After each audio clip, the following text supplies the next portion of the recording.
Hello everyone, welcome to Prami Kitchen.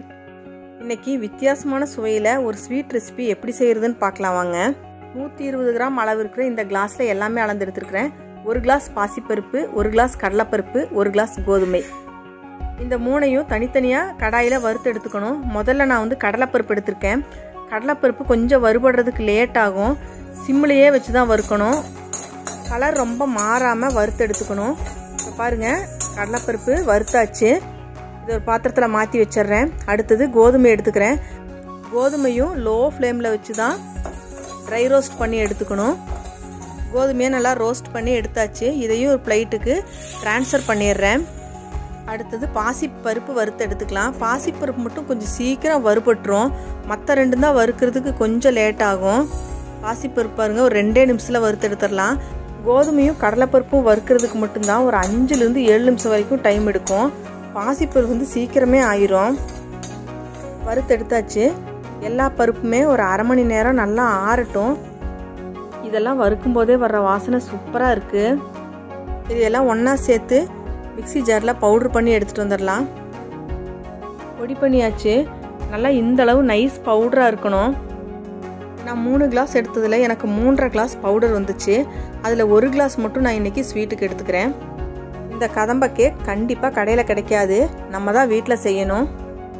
ரெண்டாவதா தேங்காய் துருவல் 1 கிளாஸ் எடுத்துர்க்கேன். இந்த தேங்காய் வாயில கடிக்க வரும். அப்படி வேண்டாம் அப்படின்னாக்கா நீங்க மிக்ஸி ஜார்ல பல்ஸ் மோடுல ஒரு சுத்து விட்டுட்டு அப்புறம் சேர்த்துக்கலாம். 1 டம்ளர் பால் இதோட மிக்ஸ் பண்ணிக்கிறேன். இது ஹெல்த்தியான ஸ்வீட். செய்யும் போதே வாசனை ரொம்ப நல்லா இருக்கும். இது கூட 2 கிளாஸ் சுகர் சேர்த்துக்கலாம். இதுக்கு பதம் தேவையில்லை. எல்லாருமே ஈஸியா செய்யலாம்.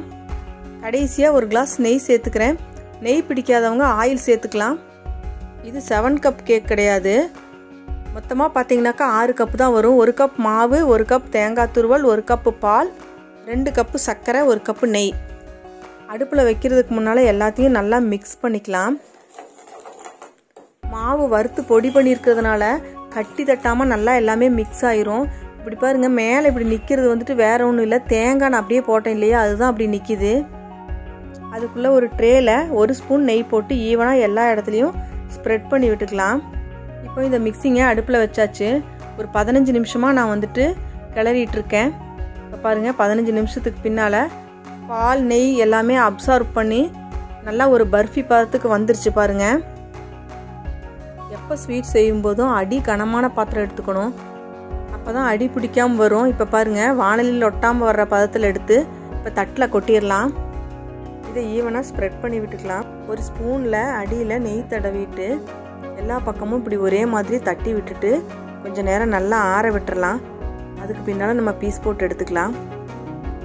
நல்லா ஆறிடுச்சு. நமக்கு எந்த ஷேப் வேணுமோ அந்த மாதிரி நம்ம கட் பண்ணி எடுத்துக்கலாம்.